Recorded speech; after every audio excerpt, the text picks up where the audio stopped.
Good afternoon and welcome. I'm Paul Amos, founder of The Redeemed, and I'd like to thank you for coming here today to listen to our webinar. The Redeemed is a group of men, an open community who've come together to discuss life's challenges as well as the ways that we overcome those challenges. Today, we're blessed to have a wonderful speaker in Frank Schwartz, who's the president of F3 Nation. And Frank, we welcome you to the show. Oh, thank you for having me, Paul. Appreciate it. Well, we're going to start this the way we start all of our interviews, and a little question, since we are the Redeemed. What does redemption mean to you? That's a tough question, right? I mean, it can have a big impact or a small. I guess when I think of naturally being Christian men, we tend to think of it maybe in that sense. I guess, dictionary wise, I suppose I haven't looked it up, so I don't know, but redemption or redeemed probably means something along the lines of to kind of to buy back something, or to bring it out of debt, or out of, like if you've got your your car was impounded or something, right? You redeem your car by you trade something and you get it back. But I guess in a way it means getting it back to a state where it's usable again. I guess also I kind of think of like if you go to the grocery store and you redeem a coupon, right? So I bring something, whatever I have, to the table, and I use that to make effectual this discount or whatever it might be, right? So there's something that someone has that they use on my behalf, I guess, to make whole the transaction. It's kind of a wordy way of saying, honestly, if I get down to just brass tacks, like what does redeem mean to me? Brother, it means that, I gave the little teeny bit that I had, Jesus Christ gave the rest, and we get to finish together. Yeah, I think when I started this ministry, one of the things that was most amazing to me was to know that God had already redeemed us ahead of all of the things that we did in this life. I made plenty of mistakes along the way and have been through a tough journey myself. And so I would tell you that finding out that God had viewed me as someone who was worthy of redemption was something that I truly was overwhelmed by, and wanted to help other men begin to know about and help them hear about how not only is what they've done okay, but God has redeemed them. Yeah, no, it's and I would say I can't speak for everyone else. I always say, forgive me for sharing personal experiences because they're the only kinds I have. But the idea that I was worthy of redemption, or that I even kind of made a blip on God's radar, was something that I struggled with for a very, very long time, for sure. Well, speaking of personal experiences, if you're comfortable, we'd love for you to just talk for a few minutes about your story. What brought you here to this place, and how did you become someone who had a heart for men and a heart to delve into a ministry like F3 Nation? Yeah. And so we'll dive in a little more into F3, I suppose, and kind of what it is and where it sort of falls maybe on the ministry scale, if you will. But my personal story is, and you have to always be careful what you share, right? Because my dad's still alive, and and you might meet him one day, and I don't want him to sound like a jerk, right? But we grew up in a tough home, and a very exacting father figure. And so I think I had a misunderstanding of what fatherly love was, and what that looked like, and what it was supposed to be. And so I think I had really up until my college years, I just sort of had a view of like, well, dads are they're very punitive. They kind of sit off in the distance, and it doesn't really matter what you do. You're kind of going to get what you get. And that's just the way it works, and they might be in a good mood, might be in bad news, but it's very, kind of capricious and mercurial. Like, you just never really know. And so you just don't really engage with them much, and you don't worry about it much. And you just kind of live your life and do your thing. And so I lived that way for a good long time, and then found, I just wasn't happy, and I couldn't figure out how to get happy. Somewhere, I want to say it was probably my junior year of college or so, I just made a decision that I had to know absolutely if there was a plan for me, if I mattered, and if there was something that I was supposed to bother with on this planet, or if it really was just, eat, drink, and be merry because tomorrow we die. And so, without getting too too deep or too verbose.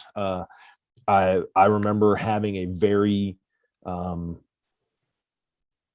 it's almost impossible to describe, Paul. It's almost like asking a man what salt tastes like. Like it's, I can tell you what it wasn't, but it's tough to tell you exactly how I experienced it. But I had a very powerful experience with prayer that led me to a place where I knew in my heart anyway, that I didn't know all the things, but I knew that there was a plan, and I knew that God had one for me.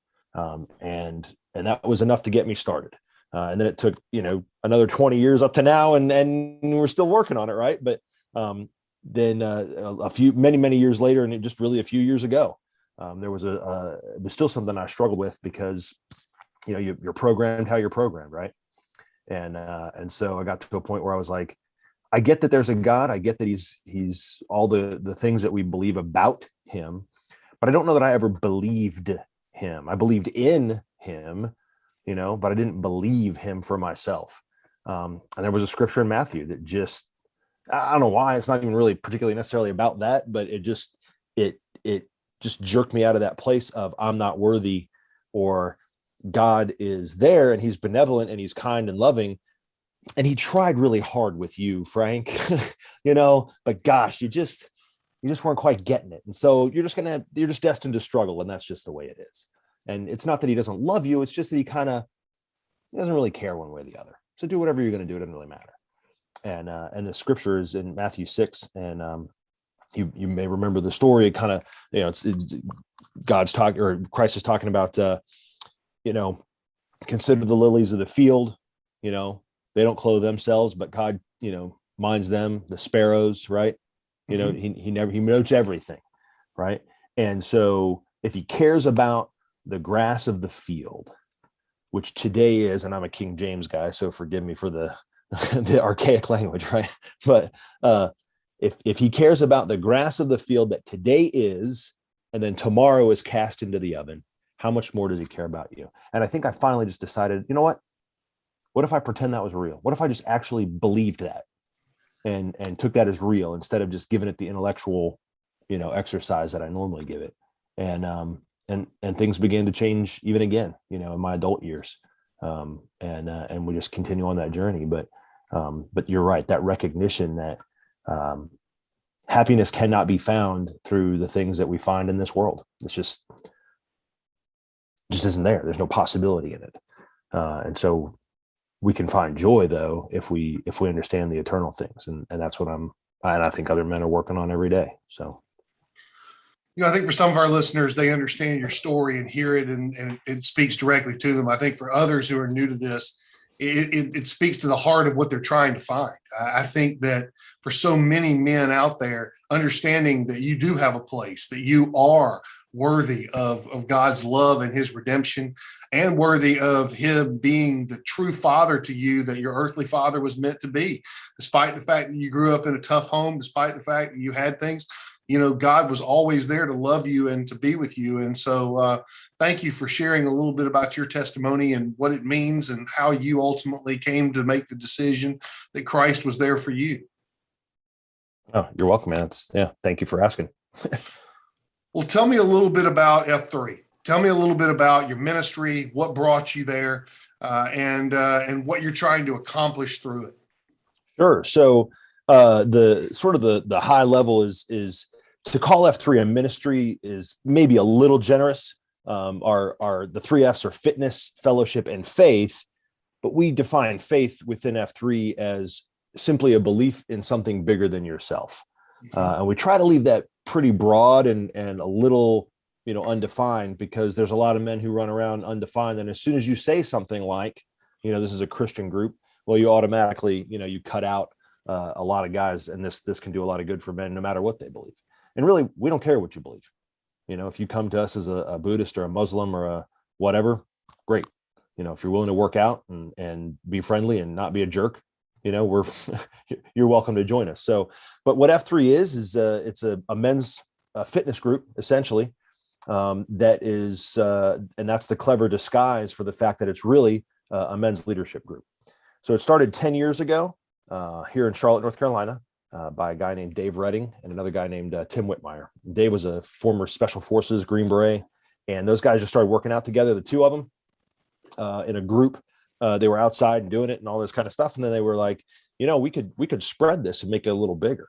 And so they started doing that. And what happened is, as soon as they realized that, while the intent was just to not be fat anymore, and to get themselves in more consistent, shape of some kind, they realized once they started getting men together that they started getting friends. And some of us haven't had friends, close friends since maybe college or maybe even before. You sort of hit that mid 40s or early 40s mark, and you kind of start finding yourself asking, is this it? Is this what I came for? Is this what I'm here for? I got a decent job. I've gotten a couple promotions. I've got a couple kids. So is my life, this is my life now. I just make some dollars, and then I don't really get to have deep relationships. I just kind of exist and bring home money and never really find purpose in all that. And I go to church, and maybe I have a couple of church friends, but most of my friends are, friends of my wife's friends' husbands, or guys that I meet at the soccer games for my kids or something, but I don't have this deep personal male relationship in my life. And that's what started happening when these guys started working out together. And then from there, it was like, well, heck, now that we've got some friends and we've gotten ourselves a little more fit, what if we did something in the community? What if we built something? What if we made something better, and that's sort of how it started from, 40 guys on, January 1st in 2011 to now somewhere around, we estimate about 50,000 guys in almost all 48 lower states in 6 different countries. It's kind of a crazy thing how it's sort of spread. But the reason I think that it's spread, Paul, is because we accidentally discovered something that men needed, that there was a hole that was not getting filled, right? It wasn't getting filled anywhere else. And part of that hole is that need to be a man, to be masculine, and not in the traditional, the way that society teaches us now, where it's like, oh, we're bros, we go to the gym and we are, bad to women, and, we drink a lot and all that kind of stuff. No. The way that we define masculinity is we say that masculinity is courageous love.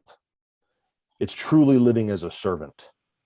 It is putting yourself third. We say live third, and we mean you put God first, you put everybody else second, and then you live for yourself after everything else is done.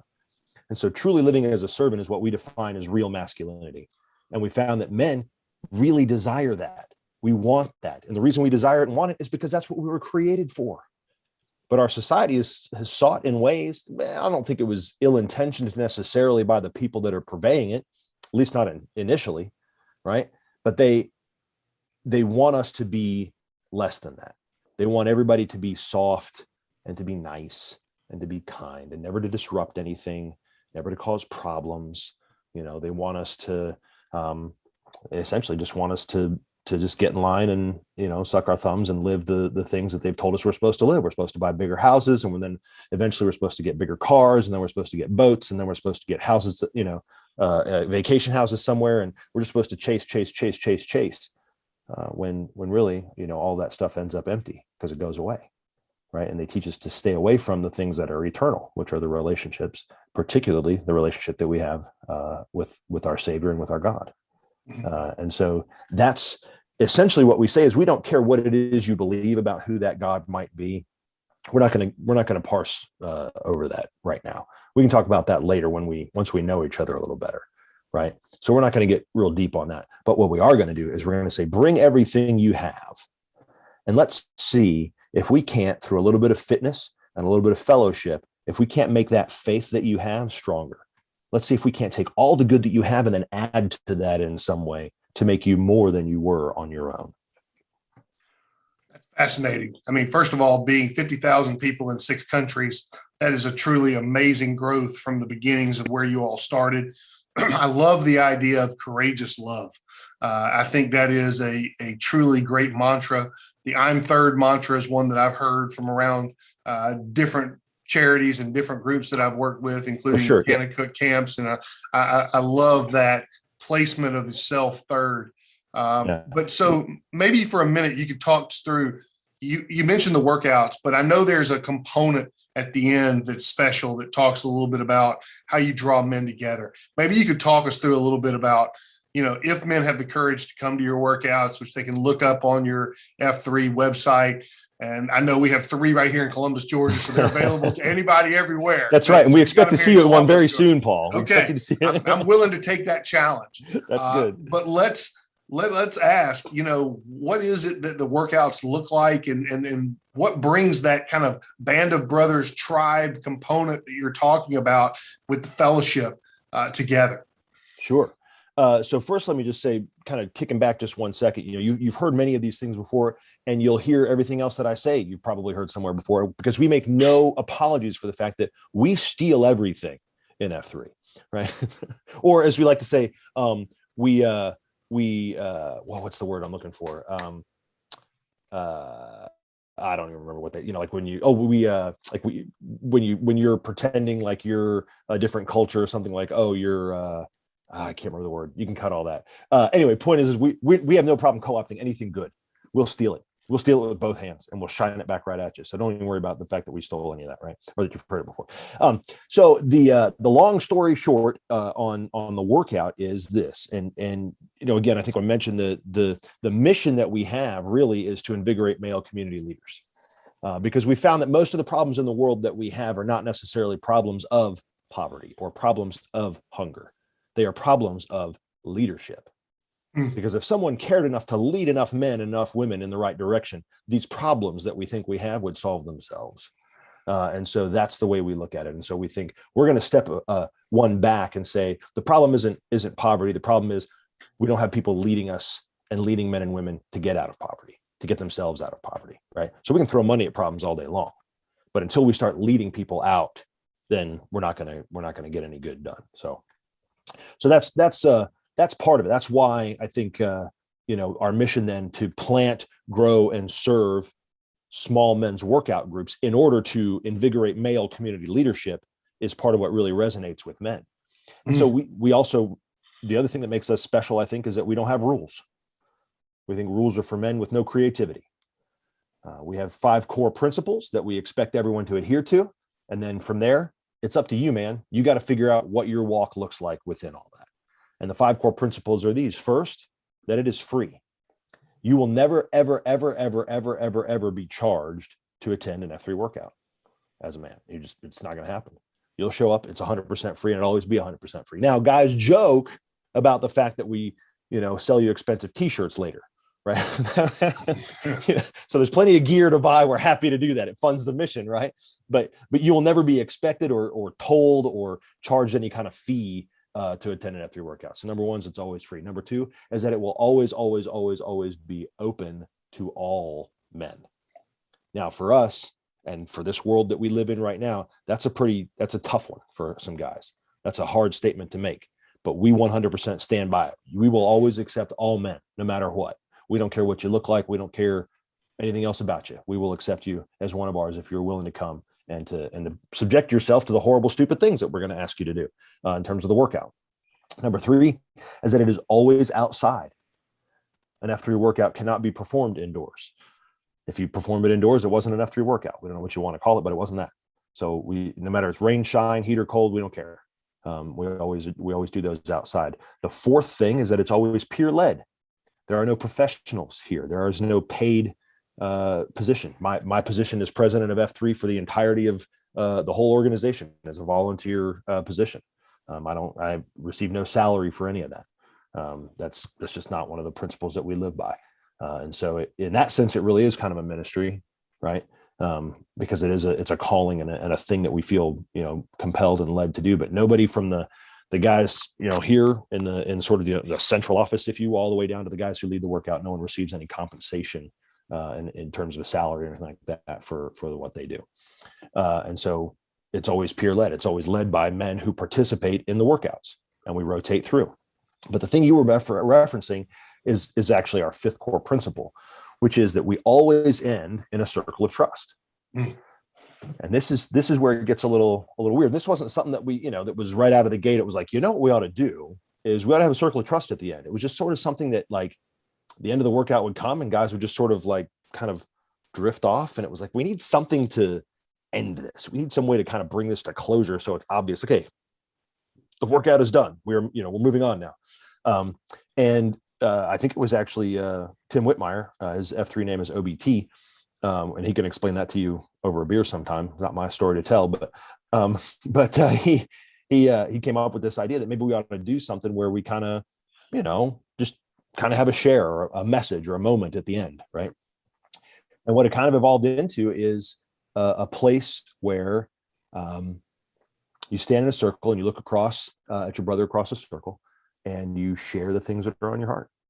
And we've heard everything in those circles from, my kid killed himself, to I'm an alcoholic, to my marriage is in a shambles, to, you name it.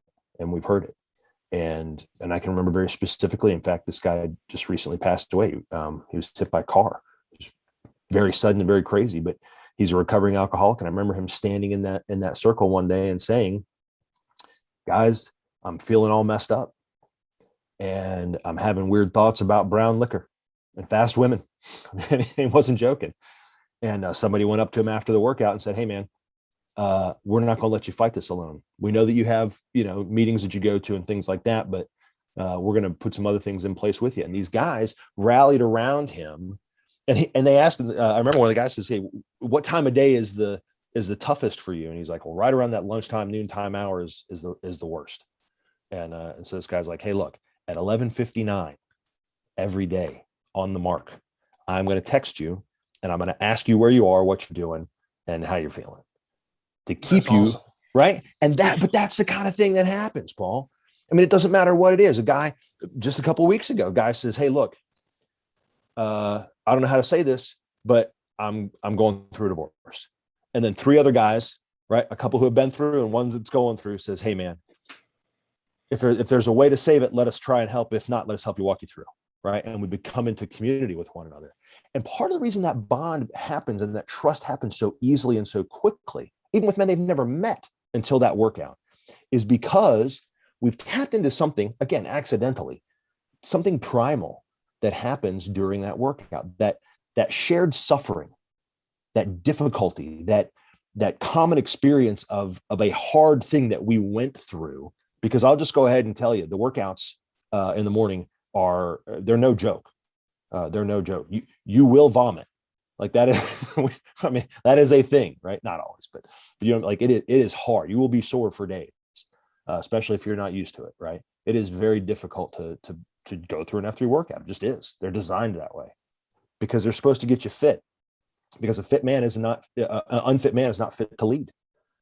If we cannot discipline ourselves and our bodies, the things that we take into our bodies and the way that we use our bodies, and help then discipline our minds, then we're not really fit to lead for very long, right?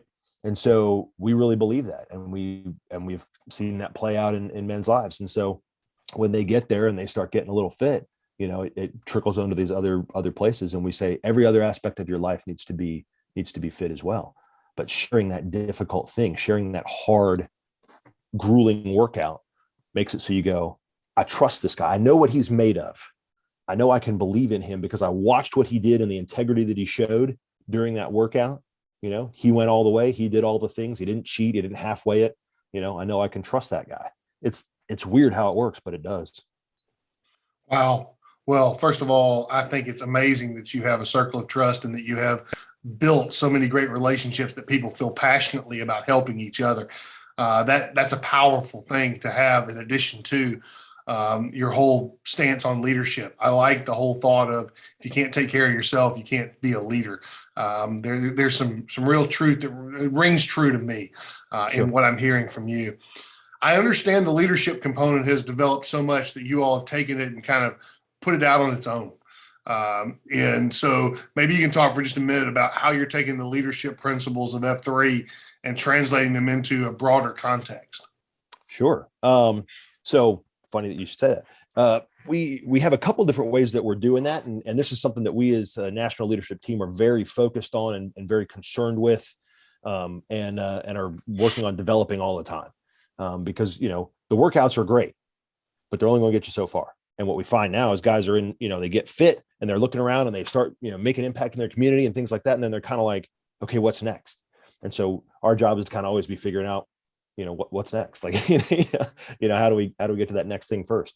But yeah, we, somewhere along the way, again, Dave and Tim kind of figured out and discovered that, hey, if we do rucking together, that's a dangerous, difficult thing. There's kind of a low barrier to entry. And so they started having these events where they would come, and it's a 12-hour overnight, usually covers, roughly around 15, 20 miles of carrying weight on your back and going through different kinds of team experiences together.